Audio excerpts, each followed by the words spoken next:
128 आप पढ़ चुके हो बुक्स ऑफ अकाउंट, और सबसेक्शन 6 में फिर दिया हुआ है कि जो जो आपसे कहा गया है बुक्स ऑफ अकाउंट मेंटेन करना, ये वो जो भी 128 कहता है रजिस्टर्ड ऑफिस में मेंटेन करना है वो सब आपको पता है, ठीक है। तो उसमें क्या फाइन लगेगा, सबसेक्शन 6 क्या कहता है, ठीक है। ये भी सेम कैटेगरी का है कि पनिशमेंट था, बस पनिशमेंट को हटा दिया गया, ठीक है। पनिशमेंट था, हटा दिया गया, ठीक है। तो क्या था पहले हम रिकॉल कर लेते हैं कि इफ एमडी या WTD in charge of finance या सीएफओ और any other person of a company charge by the board, ठीक है, अगर किसी स्पेसिफिक पर्सन को चार्ज किया गया है कि ये बुक्स ऑफ अकाउंट की पूरी जिम्मेदारी लेगा, पता कैसे चलेगा चार्ज किया है कि नहीं, बोर्ड रेजोल्यूशन से, कोई रेजोल्यूशन पास किया होगा बोर्ड ने और पर्सन को नेम किया होगा कि ये जिम्मेदार रहेगा। तो अगर इनमें से किसी को चार्ज किया गया है, MD WTD in charge of finance और सीएफओ और एनी अदर पर्सन, कोई भी हो सकता है, ठीक है, तो चार्ज है तो वो उसमें लायबल रहेगा, ठीक है, with the duty of complying with the provisions of this section. पूरा जो 128 कहता है बुक्स के बारे में, कहां रखना है, इंस्पेक्शन के लिए ओपन रहेगा, ये वो कितना प्रिजर्व करना है, सब कुछ जो भी है वो सब 128 में जो भी लिखा है।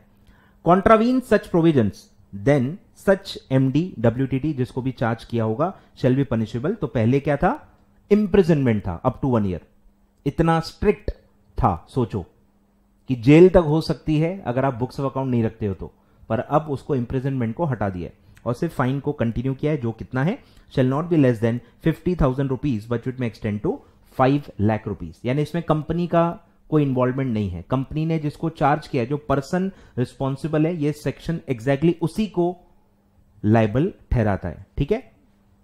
तो क्या है फाइन कि जो भी एमडी है या WTD in charge of finance या सीएफओ, ठीक है, या जो भी पर्सन और एनी अदर पर्सन जिसको कंपनी ने या बोर्ड ने ये ड्यूटी दी होगी वो लायबल रहेगा, ठीक है। और क्या है, minimum 50,000 and which can extend up to 5 lakh rupees, ठीक है। रेंज है, मिनिमम मैक्सिमम का रेंज है और ऑफिसर डिसाइड करेगा कितना पेनल्टी चार्ज करना है, ठीक है सर। तो कुछ है ही नहीं, फाइन पहले भी ऐसा ही था, अभी भी ऐसा ही है, बस पहले इंप्रिजनमेंट था, अब वो इंप्रिजनमेंट नहीं है, ठीक है, सिंपल। चलिए सर आगे, फिर ये भी काफी इंपॉर्टेंट सेक्शन है 134, फाइनेंशियल स्टेटमेंट्स आपको फाइल करने आरओसी में। 137 है, आगे आने वाला है 134, ठीक है, financial statement, board report etcetera. तो बोर्ड रिपोर्ट को काफी डिटेल में उसके डिस्क्लोजर रिक्वायरमेंट्स के बारे में दिया हुआ है, साइन कैसे होंगे, बोर्ड रिपोर्ट कैसे साइन होगी, फाइनेंशियल स्टेटमेंट कौन साइन करेगा, वो सब भी इस सेक्शन में आता है, ठीक है। तो सबसेक्शन 8 को सब्सटीट्यूट किया गया है जो पेनल्टी देता है, तो इसमें भी सेम कैटेगरी है, इंप्रिजनमेंट रिमूव हो गई है, ठीक है।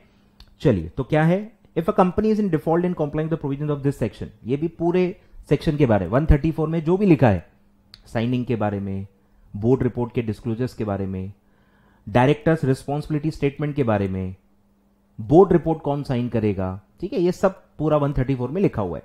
तो सबसेक्शन 8 फिर ये कहता है कि पूरे सेक्शन में कहीं भी अगर आपने, कंपनी ने डिफॉल्ट किया तो क्या होगा, company shall be liable for a penalty of 3 lakh rupees and every officer 50,000, fixed penalty है, ठीक है। और पहले इंप्रिजनमेंट भी था ऑफिसर के लिए, वो भी हटा दिया गया है, ठीक है। तो पहले क्या था छोड़ो, अभी याद क्या रखना है उस पर ध्यान दो, ठीक है। तो अभी 134 में financial statements and board report etcetera, इसमें कहीं भी अगर 134 में नॉन कॉम्प्लायंस है तो क्या होगा, कंपनी के लिए 3 लाख रुपीज फिक्स्ड फाइन और ऑफिसर के लिए है फिक्स्ड 50,000, ठीक है, एकदम सिंप्लीफाई हो गया, इंप्रिजनमेंट हटा दिया और एक फिक्स फाइन डाल दिया, ठीक है। तो आपको अब ये याद रखना है, अब आपको ये याद रखना है, ठीक है। चलिए सर, हो गया 134, सब आपको देखो, आपने पढ़ा होगा तो ही रिकॉल होगा, पढ़ा नहीं होगा तो भैया अमेंडमेंट सिर्फ पढ़ के कोई फायदा नहीं है, ठीक है। 188, ठीक है, रिलेटेड पार्टी ट्रांजैक्शंस, ये भी आपने डिटेल में पढ़ा होगा, आरपीटी। तो इसमें भी क्या कहता है देखो, सेक्शन सबसेक्शन 5, सब में देखो पेनल्टीज है, उससे रिलेटेड ही अमेंडमेंट्स है। एनी डायरेक्टर और any other employee who had entered into और ऑथराइज्ड द कॉन्ट्रैक्ट और arrangement in violation of the provisions of this section, ठीक है, जो भी 188 में लिखा हुआ है कि आपको क्या करना है, जो डिस्क्लोज करना है, फिर आपको वोटिंग नहीं करना है, फिर कुछ लिमिट है तो फिर आपको उस लिमिट के बियॉन्ड ट्रांजैक्शन जाता है तो आपको अप्रूवल लेना है, ठीक है, नहीं तो कॉन्ट्रैक्ट वाइडेबल हो जाता है। इसको आपने पढ़ा होगा। तो कोई भी डायरेक्टर या एम्प्लॉई कोई भी ऐसा कॉन्ट्रैक्ट या अरेंजमेंट करता है जो 188 में अलाउड नहीं है, कॉन्ट्रावीन करता है उसको, तो क्या होगा, अगर आप लिस्टेड कंपनी हो तो 25 लाख रुपीस का पेनल्टी लगेगा। 25 लाख रुपीस, वो भी फ्लैट, कोई रेंज नहीं है, ऑफ है, ठीक है। तो लिस्टेड कंपनी है तो 25 लैक्स का पेनल्टी लगेगा, और अगर आप एनी अदर कंपनी हो, अनलिस्टेड हो, तो 5 लैक्स का, ठीक है। तो अच्छा खासा पेनल्टी लगेगा। Listed 25 lakhs, unlisted 5 lakhs. तो ये भी अब आपको अलग से ध्यान रखना पड़ेगा कि कौन से सेक्शंस में इस तरह का बाइफिकेशन है, listed and any other company का। तो वो भी आपको एक अलग माइंड में कैटेगरी बनानी पड़ेगी कि कौन कौन से सेक्शंस में लिस्टेड और एनी अदर कंपनी का क्लासिफिकेशन दिया है और उसमें कितना फिर फाइन दिया हुआ है, ठीक है। तो ये है 188 रिलेटेड पार्टी ट्रांजैक्शंस, सबसेक्शन 5। ये स्टार्ट करते हैं। पहला जो अमेंडमेंट है वो है CSR, कॉर्पोरेट सोशल रिस्पॉन्सिबिलिटी, ठीक है, रूल्स 2014। तो इसमें दो CSR कॉन्सेप्ट में दो अमेंडमेंट्स हैं। एक है ये रूल्स का अमेंडमेंट और सेकंड है शेड्यूल 7, जो आपको पता ही है CSR के जो एरियाज हैं जिनके रिलेटेड आप एक्सपेंडिचर कर सकते हो, उसमें क्लॉज 9 है, उसमें हल्का सा अमेंडमेंट है, ठीक है। तो पहले मैं शेड्यूल 7 वाला बता देता हूं क्योंकि इसका रेफरेंस पॉलिसी में आएगा, तो आपको पता होना चाहिए कि क्लॉज 9 का के बारे में, ठीक है। तो थोड़ा नीचे आ जाओ, 2 पेज नीचे आ जाओ, ठीक है। ये है schedule 7 two companies act 2013 CSR activities, ठीक है। उसमें क्लॉज 9 है, वो सब्सटीट्यूट किया गया है। तो उसमें क्या अमेंडमेंट है ये हमको समझना है, ठीक है। तो ये आपने पढ़ा होगा, इनक्यूबेटर का कंसेप्ट पढ़ा होगा, ठीक है, सब बताया हुआ मैंने पहले आपको समझाया हुआ होगा या आपने पढ़ा होगा, ठीक है। हम फोकस करेंगे अमेंडमेंट पे कि अमेंडमेंट क्या है। बेसिकली ये जो पूरा लंबा क्लॉज था इसको स्प्लिट किया गया है, ठीक है, इसको स्प्लिट किया गया है यहां से, ठीक है। ऐसे इसके 2 पार्ट्स बनाए गए हैं, ठीक है, ऐसे 2 पार्ट्स में स्प्लिट किया गया है। तो ये आपको दिखेगा clause A, sub clause A and sub clause B, ठीक है। तो पहले पार्ट में बस इन्होंने ऐड किया है रिसर्च एंड डेवलपमेंट प्रोजेक्ट्स। पहले क्या था, कॉन्ट्रीब्यूशंस टू इंक्यूबेटर, बाकी पूरा सेम था, funded by central state government और पब्लिक सेक्टर अंडरटेकिंग, ठीक है, सेम ही है। सिर्फ पहले रिसर्च एंड डेवलपमेंट प्रोजेक्ट्स नहीं थे, तो अब उन्होंने ऐड किया है, ठीक है। तो ये पहला अमेंडमेंट है कि R&D प्रोजेक्ट्स में भी आप पैसा लगा सकते हो and it will be counted as CSR expenditure, ठीक है।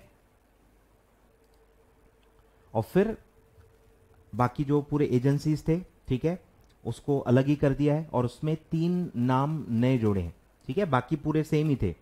Contributions to public funded universities, IITs, DAE, department of atomic energy, ठीक है। तो 3 नाम क्या है मैं आपको बता देता हूं। पहला है DPT, ये नया ऐड हुआ है, डिपार्टमेंट ऑफ बायोटेक्नोलॉजी। फिर आयुष, ये नया नाम जुड़ा है, ठीक है। क्या है full form, ministry of Ayurveda, yoga, naturopathy, उनानी, सिद्धा, होम्योपैथी, ठीक है, इसका शॉर्ट फॉर्म है आयुष। तो ये आयुष वर्ड ऐड हुआ है और एक वर्ड ऐड हुआ है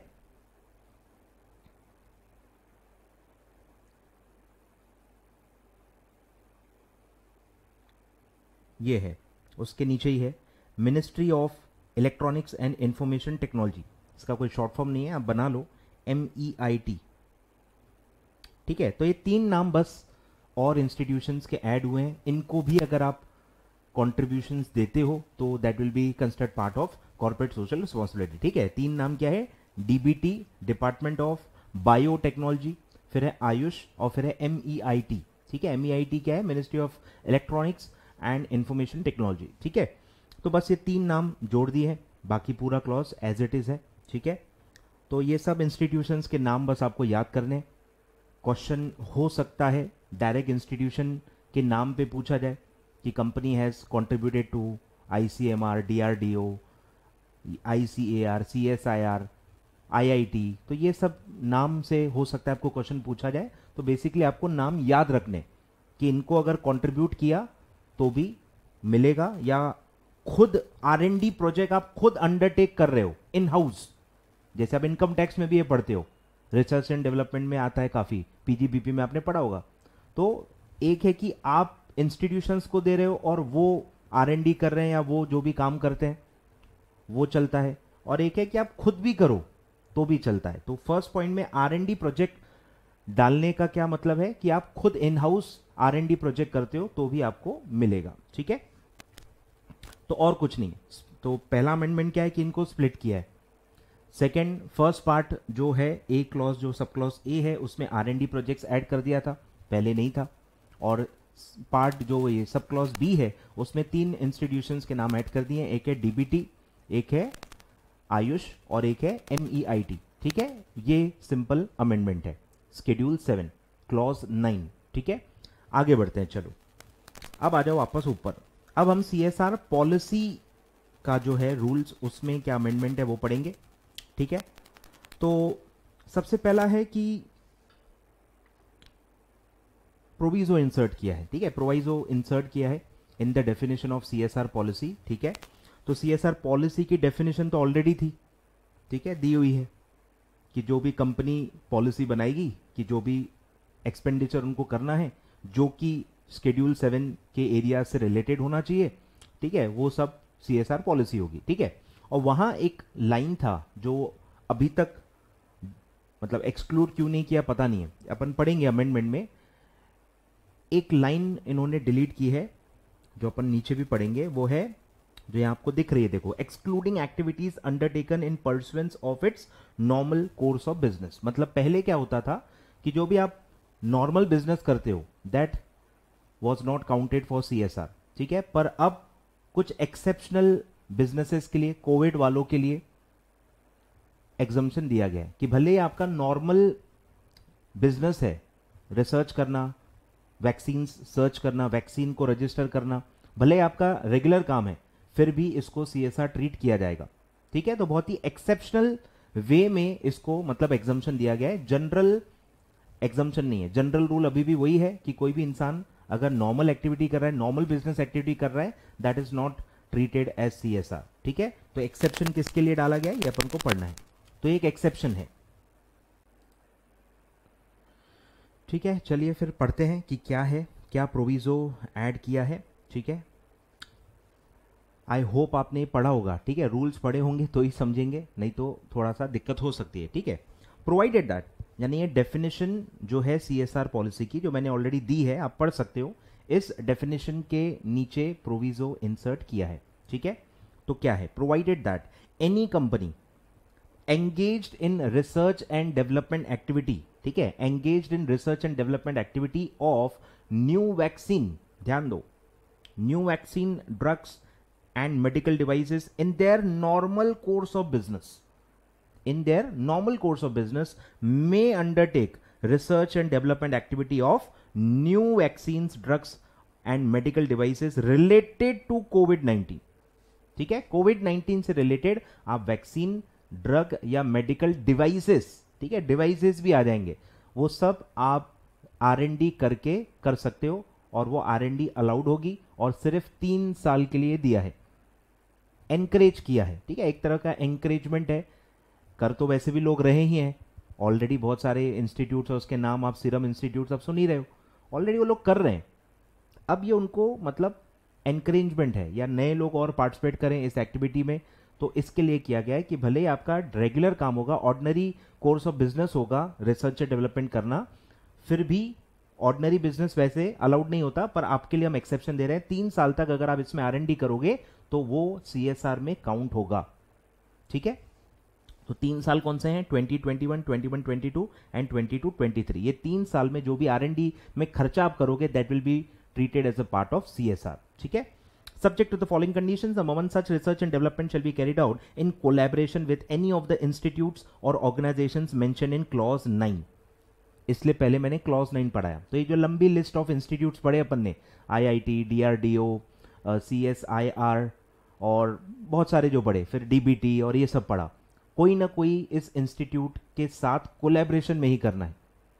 लगभग सारे वो गवर्नमेंट या गवर्नमेंट से रिलेटेड इंस्टीट्यूशंस है, तो गवर्नमेंट चाहती है हमसे जुड़ के कोलैबोरेशन में आप ये करो, तो वो जो R&D का खर्चा होगा वो आपको CSR में मिलेगा।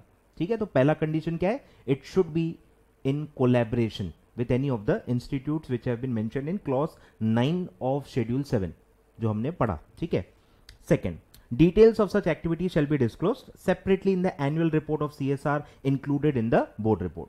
तो R&D का ये जो खर्चा है ये आपको बस अलग से सेपरेटली प्रेजेंट करना है। जो एनुअल रिपोर्ट होती है, एनुअल रिपोर्ट आप पढ़ते हो, तो एनुअल रिपोर्ट में CSR का अलग से एक टेबल या एक डिस्क्लोजर बनता है, उसमें आपको अलग से R&D एक्टिविटी के बारे में बताना है कि उस पर आपने कितना खर्चा किया है। ठीक है, सेपरेट मेंशन, सेपरेट डिस्क्लोजर मिलना चाहिए, उसमें होना चाहिए। बस दो ही ऐसे कंडीशंस हैं कि वो कोलैबोरेशन में होना चाहिए with any of the institutes mention in clause 9 and it these expenditure, R&D expenditure जो कोविड में ही 3 सालों में आप करोगे वो आपको सेपरेटली बताने हैं, तो आपको मिल जाएगा CSR में। ठीक है, तो ये इतना सा प्रोविजो इंसर्ट हुआ है, ये आपका अमेंडमेंट है। आगे बढ़ते हैं, फिर है रूल 4 CSR एक्टिविटीज। इसमें ये वर्ड्स डिलीट किए हैं क्योंकि ये वर्ड्स कॉन्ट्राडिक्ट कर रहे थे। ऊपर अभी आपने अलाउ किया ना कि अगर कोविड से रिलेटेड आप ये चीजें कर रहे हो और ये आपकी नॉर्मल एक्टिविटी है तो भी मिलेगा, लेकिन यहां पे क्या लिखा था, ध्यान दो, पहले जनरल क्या लैंग्वेज लिखी हुई थी रूल 4 में CSR एक्टिविटीज में, CSR activity shall be undertaken by the company as per its stated CSR policy as projects or programmes or activities either new or ongoing. लेकिन ये जो नॉर्मल रूल है, देखो इसमें लिखा हुआ था specifically excluding activities undertaken in pursuance of normal course of business, तो ये जनरल रूल था। अब कोविड को एग्जम्पशन दिया तो ये कॉन्ट्राडिक्ट कर रहा था कि एक जगह आप कह रहे हो कि यार नॉर्मल कोर्स ऑफ बिजनेस है तो नहीं मिलेगा, फिर आप ऊपर कोविड में कह रहे हो कि मिलेगा। तो कॉन्ट्राडिक्शन को हटाने के लिए ये वर्ड्स को ओमिट किया गया है। आए ख्याल में, ये वर्ड्स को ओमिट किया गया है ताकि कॉन्ट्राडिक्शन न हो। आगे फिर है रूल 6 CSR पॉलिसी। इसमें भी सेम एक प्रोविजो था जो रेस्ट्रिक्ट करता था, provided that CSR activity does not include activities undertaken in pursuance of normal course of business. तो ये भी डिलीट कर दिया है ताकि कोई भी कॉन्ट्राडिक्शन न हो। ठीक है, बाकी ऑलमोस्ट सेम है, बस एक प्रोविजो क्या किया है, डिलीट कर दिया है। ठीक है, बाकी पूरा सेम है, तो ये बस प्रोविजो क्या किया है, ओमिट किया है, और ऊपर भी जो ये वर्ड्स हैं ये ओमिट किए हैं। बस ये दो माइनर से अमेंडमेंट है। आए ख्याल में, तो रूल 2 जो है उसमें जो CSR पॉलिसी की डेफिनेशन है उसमें प्रोविजो इंसर्ट हुआ है। फिर रूल 4 में से कुछ वर्ड्स को ओमिट किया गया है, और रूल 6 में जो क्लॉज B है उसका प्रोविजो ओमिट किया गया है। ये 3 अमेंडमेंट्स हैं CSR पॉलिसी में। ठीक है, आई होप आप नोट डाउन कर रहे हो और आप साथ साथ में समझ रहे हो। ठीक है, चलिए सर आगे बढ़ते हैं। तो पहला रूल वाला अमेंडमेंट अपना हो गया CSR पॉलिसी। ठीक है,